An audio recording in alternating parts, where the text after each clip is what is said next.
Okay, year 6, season 4 designer notes. Let's get into it. They did the reveal panel yesterday and I covered that, but this goes more in depth on some of the changes that they're doing specifically to balancing and operators and this stuff. Doesn't talk about like the outback changes or the HUD changes, I don't think, but again, the balancing stuff. So let's take a look at it. The balancing matrix here, we'll start with the attackers, of course, they're first. So Finka is one of the operators that they are changing, and it's a little bit curious what they're doing based on where she is. So she's right at the, I mean, I don't know if this line represents the median or the average presence or whatever it is exactly, or if this is just arbitrarily defined, but she is just like right on the average presence line here. And she's the highest on the wind delta for all attackers. And the second highest is Yana, which this makes a lot of sense that if one of them is going to be high, the other one is going to be. They have pretty similar kits overall. They both have frags and they both have Gone 6, which is the exact same. And then they have both gadgets that don't affect the field, I guess. Like they can't blow things up because like Ashe can, like Sophia can. Of course they can with their secondary utility and Gone 6. But again, with their primary gadget, they can't.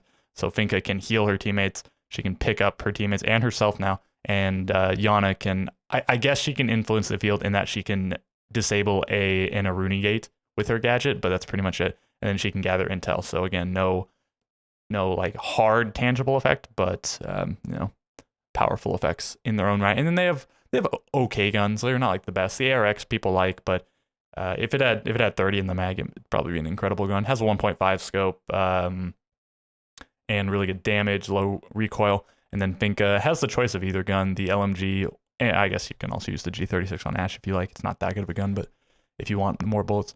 And then Finka, yeah, you have the spear, which is all right. And then you have the LMG, which is also all right if you just want more bullets. And then it has maybe a little bit less controllable recoil. And then I think it has more left-right probably than the spear. But that was or actually, I don't know the amount of recoil that was negated like left-right from the Finka thing. I think it pretty much negated almost all recoil. But again, as we'll look at in a little bit, that is no longer going to be the case. The recoil reduction was removed. So 3 changes to Finka coming. She can now use her gadget when she's down, so she can use it to stand back up. People are comparing it to Zophia's withstand, but it's just like not the same thing because this is from Finka's primary gadget, and the withstand was just in addition to Zophia's primary gadget, and it had nothing to do with it. So it's not really the same thing. I guess they both make you stand up. That's about it. But good change, I think. And then they also they nerfed the cooldown. They made it worse, and then they removed the recoil reduction. So let's just assume that that's a nerf. Okay, it's not for a lot of people from a lot of people's perspectives. But so that makes sense. She got double nerfed and single buffed, I guess.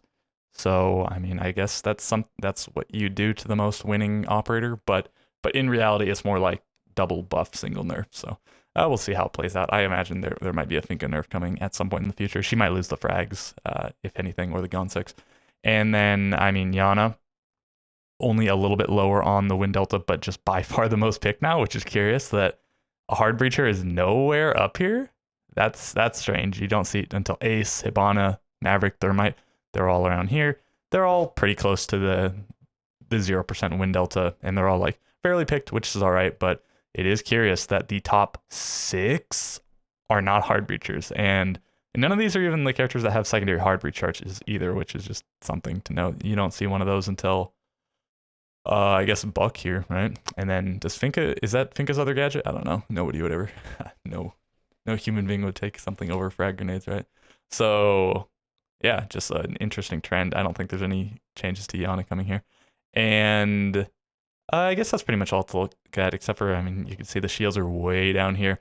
And shields are one of those things that if you buff them, it's really hard to do so without making them just unbearably annoying. They're pretty annoying now, but they're just like not, they're all right. They're okay at their job, but they're just not that easy to use, fun to use, and they're really annoying to play against. So, maybe they'll just, they could just keep sitting down there, and then shield overlords can pick them as they so desire if they don't care about having such a terrible wind delta. Okay, so moving over here, and we'll just start with Clash since we were already talking about shields. Yeah, she's way down here, and perhaps even more annoying than the attacker shield, because she also has the taser effect, the slowdown effect, which is mega annoying. So again, how do you make Clash good without without making her just like unbearably annoying. And maybe you can't. And maybe she's actually fine down here. Maybe this people in rank just aren't that good at playing her, and this is just how the things work out. But she's like appropriately balanced. So, and that's maybe like a controversial thing to say, but maybe the results here don't actually reflect the true power level. But then, you know, what is power level, and it's defined by metas and whatnot. Anyways, yeah, Clash can just stay down here for as much as most people care. You know, rip the Clash mains, but I guess if the Clash mains were better, she would have a higher win delta, right? Or I guess if their character is better. Okay, Jaeger also just like really, really high in presence, but it looks like maybe it looks like Smoke and Tachanka, I guess, are a little bit lower, but definitely down here in the bottom 5 in terms of win delta operators. And I mean, I don't know what to say about it. This is just the case, but it used to be the case that he was like over here, like pretty close to the average line usually, if I remember right, and then also just like way off the charts in terms of presence, like almost at 100%. I guess it's brought down. It's he's only picked what 2/3 of the time, which is still massive. But I mean, overpick too weak. Jaeger nerf coming? I don't know. He got nerfed a lot of times. He got the gadget change, which isn't strictly a nerf, but basically is a nerf. He got the gun nerfed into oblivion. He got the damage nerfed. He got the ACOG removed. Got the recoil nerfed. Got the clip size nerfed. Oh man, blown away. Then Smoke down here. And I guess just the really powerful, just like must pick operators are just down here. And then I wonder how skewed this data is by cheaters. Like, because you know there's just an absolute monstrous number of cheaters at plat and above on PC. So I don't know. Did cheaters just be loving Rook? That's why he's up here, or is this when people get banned? Does their data for this disappear?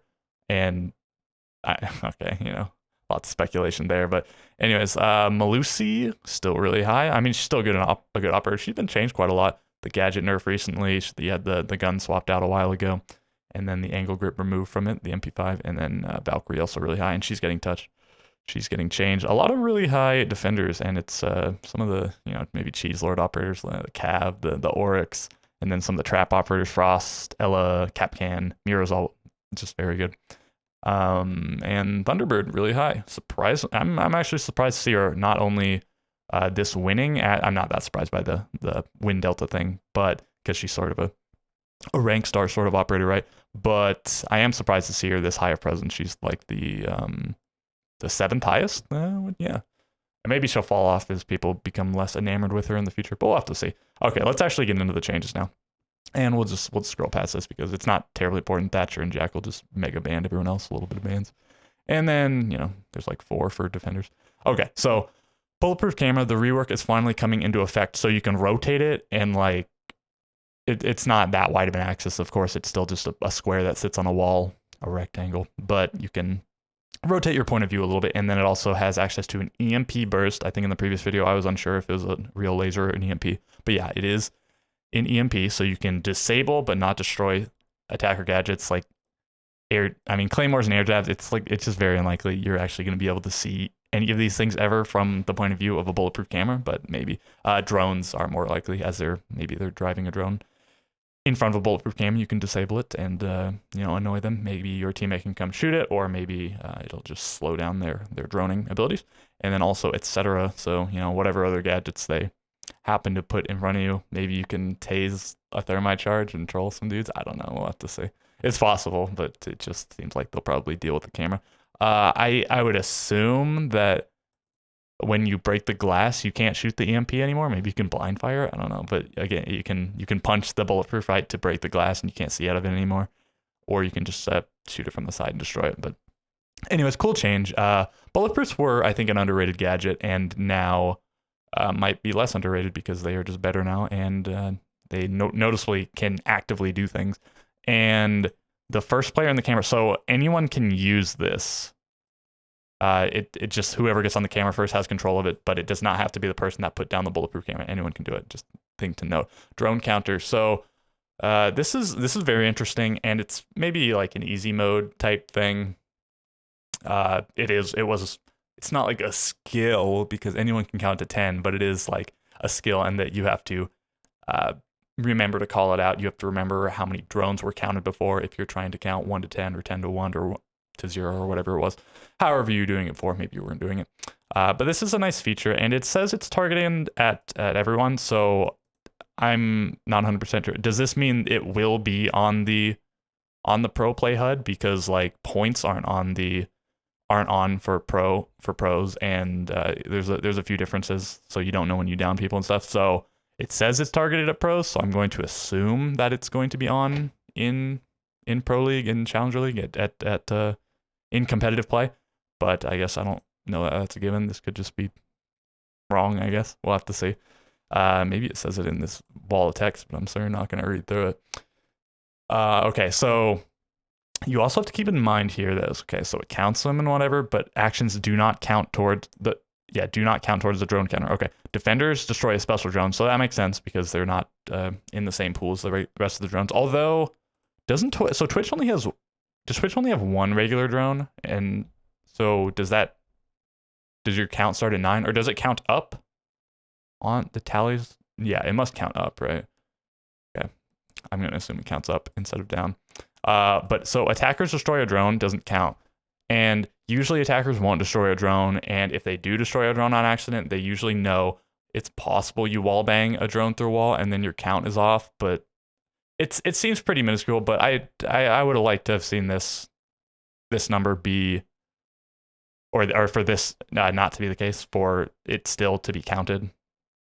But I suppose you should most of the time be able to track that on your own. But isn't the point? You should be able to track whenever you lose a drone anyways, right? But so when a drone is disabled, this also doesn't count, and that makes sense. You can still see it on your indicator when you hop on drones, and you can see all the drones cycle through. You can still go to the disabled drone. It'll be like a static feed, but you can get on it. So this makes sense. But this is the one I don't know, a bit iffy on. I'm unsure of how much I like it. And actually, I don't like it, but I'm just not sure if that's the correct opinion to hold on the matter. Okay, player colors. So, okay, teams are now referred in-game as your team and opponents, and that's just going to look like a little bit goofy, but blue team and orange team also look kind of goofy. It's like, whatever, allies and opponents. I don't know. It's whatever. Instead of blue team, orange team, right? Default team colors change to blue and red. So team colors can only be changed between blue, red, and orange. Like, why not just let people pick from the entire color spectrum? I don't understand why it needs to. Why I don't get why. It's only them seeing the screen, right? It's weird. But default colors change to blue and red, which is cool. That's what I was going to change to anyways. So a nice change, but I am curious why it's not just every color as an option. It's weird. Operator balancing. A note on Goyo. So Goyo was meant to have a rework this year, but apparently they didn't have the animations ready, is what it says in here. So they'll be doing it in the future. Maybe it'll be a mid-season thing, or maybe it won't be till next season. We'll have to see. But yeah, Goyo rework coming in the future. Okay, Finka. So I already sort of talked about this, but here we are officially. Can now activate Adrenal Surge while in DBNO. So that's her gadget, and DBNO. It means when you are downed, when you're laying on the ground and need to be revived. So yeah, she can pick herself up now, which is cool, and it makes a lot of sense with her gadget. And a lot of people are upset, but I think it makes sense. But also, yeah, it seems like you're buffing an operator that was also really good and maybe unnecessary. But increase the cooldown, so maybe this will counteract it to some extent. I don't know how much now people are even doing 2 of them within 20 seconds, but yeah, I don't know, I guess maybe. And then remove the recoil boost granted by Adrenal Surge. So I think a lot of people are going to rejoice about this. They were on the fence about playing Finka before because it messes up their muscle memory for their recoil patterns, but now that's just not a concern. So technically, it should be a nerf, but really it's like a buff. I guess at low level play, it's just a nerf because I'm sure they really love the recoil boost, but and it's weird to call it a recoil boost, right? It should be called like recoil reduction. Anyways, okay, so I guess okay changes to Finka, but a bit curious. She might be like, she was pretty strong before, and she might be really, really strong now. But I suppose there's not that many cases where you get down and then get the chance to pick yourself up without just being killed by an enemy, but there are certainly cases, so good for Finka players, I guess.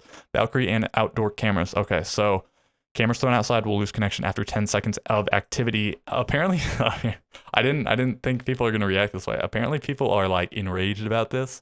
And yeah, I mean, it's just freaks that want to throw cameras outside and just hope their opponents are bad and don't find them, or they can throw it in just heinous spots that are abnormally hard to find, and then they can just get free intel and run out. But I mean, that's just terrible. It's a great change. Valkyrie needed some sort of adjustment, and yeah, I thought this was an obvious way to do it. and you're not even getting fully neutered. If you want to throw it outside and hop on the camera, you have 10 seconds to eyeball what's going on out there and make your play. You just don't get the free intel over the course of the entire round. It's especially going to be for like low level players. It's going to be great because they, I mean, certainly have to be like the worst at finding them. I guess low level players also probably have worse camera spots, camera placements, but yeah, I think it's just a really good change. And then this also applies to Bulletproof and Evil Eyes, but that's like nobody puts them outside, so whatever. But it also applies to Zero's Argus cameras, and I thought that was pretty curious, and I think maybe a little bit questionable. I guess there's probably a few places where it's pretty powerful to position your Zero cam outside, and maybe through some doors or windows or whatever, it can see things and see when players are crossing areas. But I mean, attackers are supposed to have control of the outside, right? Like you can drive your drone outside, so why can't you have your Argus camera outside? I think it's super weird, and they shouldn't have done that. But I guess it's not the biggest thing in the world. So cameras are accessible in the air. So I mean, Zero could do some mega cheeky shoot your thing in the air and then hop on, but it's going to take forever to fall. But okay, but look, video feed does not begin until they be attached to a surface, so it's not really relevant anyways. But so it might make it a little bit easier as a Valkyrie. If you do decide to throw your camera outside and try to make it play within the 10 seconds, you can get on it quickly. Same thing with a drone if you're throwing it really far. Okay, so that's cool. But again, this one change I think is questionable. And then I was curious about this one, and it is the case. They did increase the drones times outside the building for Echo and Mozzie. So that's a pretty big Echo buff. You can gather some intel outside. There's, I'm sure, a lot of places. Like, I mean, say you wanted to go gather some quick intel on like you're defending CEO on bank, right? And they're repelling, and maybe they should have like this sort of thing under control. But say you have your Echo drone in lobby, and you just drive your drone outside the front door and go check where they're repelling. And you can probably also just do it from the little windows that look there anyways. But say you just want a full view and you just drive it out there, and you can just check it out and then have somebody like run out accordingly or just confirm that's clear, whatever. And maybe that's not even the best use of it. I'm sure there's other positions, but so it's a pretty big buff for Echo. And then similarly for Mozzie, but also you're not guaranteed to capture any drones with Mozzie, so a little bit less so, but driving the drones outside could be nice. I think this is a cool change. Okay, Maestro. So a little buff coming to Maestro here, and I guess specifically not for Maestro himself, but for his teammates. Evil Eye cameras can be rotated by teammates if Maestro is not actively using the camera. So I think that was just a no-brainer. It's not like your teammates can shoot the laser. And I think maybe a lot of people would think that Maestro doesn't need such a buff. He is a pretty powerful operator, all things said. He has access to quite a good gun. He has access to a shotgun secondary pistol. He has impacts, which are quite good, or barbed wire if you want to take that. And then his gadget's strong. But I think he has fallen out of favor quite a lot recently with the meta these days, sort of being centered more around taking direct confrontations than hiding behind bulletproof gadgets. So, and he's just not this good. So if the attacker's explosives aren't constrained as much, then it's easier for them to blow up the Evil Eyes. And then also they have the Gun 6, just gives them access to overall more explosives. And then also just his kit besides his gadget is just not good. You can't run a gun with him because he is both a 1-speed and has one of the slowest aiming guns on defense.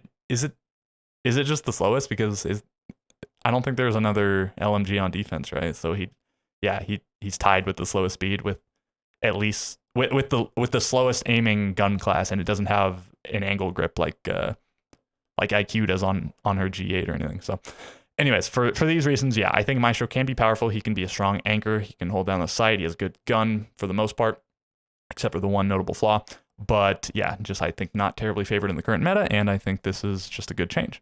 If hacked, Dokkaebi and attackers can also rotate it, which is just like so minuscule, but it is something to know. Okay, so this is a big one. This is a ginormous one. The increase to ADS speed provided by the angle grip is now 20% less than it was before. So I believe angle grip gave you a 40% reduction to ADS speed. So it took 60% of the time to aim, if I remember right.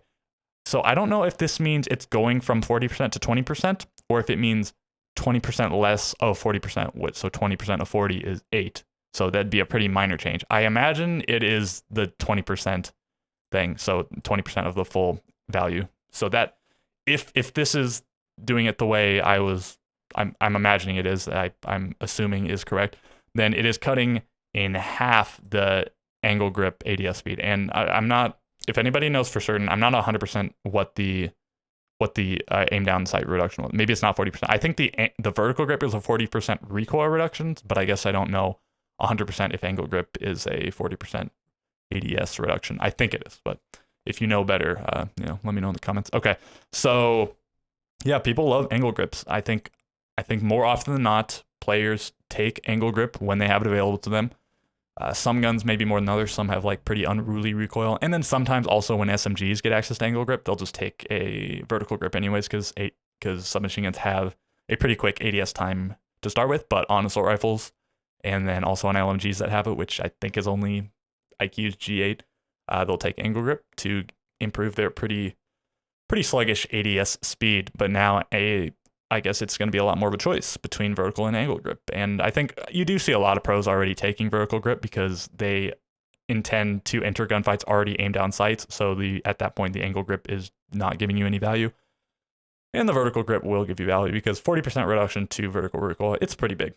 Vertical recoil isn't terribly hard to control, but I mean, everything counts when you're playing at such a high level. So this is a pretty major change, and I'm not sure if I like it. I guess it's probably good. Maybe 20% is excessive, but if it is 20% of the previous value, it's not that bad. If it's 20% as in cut down in half, it's pretty big. Okay, so we'll move on from it, and I suppose I'll like test it on the test server once I can actually access that. And then if you play on console, I don't expect that many people that watch my videos do play on console, but if you do, gamepad recoil comfort, so the lateral recoil, so that'd be the left-right recoil, has been reduced on quite a few guns. So Jaeger, Ash, Vigil, all these guys, their recoil left-right was reduced. So, and it looks pretty substantial. Like look at 416C, it looks a lot tighter, still vertical recoil. And look at what they did to Zophia's gun. Look how much recoil it has. Like why? Compare it to look at the AK-12. Look how tight these bullets are compared to this. Like what? But anyways, good for console overlords. And I guess that's it. That is the High Calibre developer notes. If you have any comments, or if there's anything I missed here, anything like really important in the bodies of text that I skipped over, let me know. If I made any mistakes, especially with that angle grip thing, let me know. And if you enjoyed the video, give me a like, maybe give me a sub, and I'll be back for more videos in the future. I will catch you in the next one.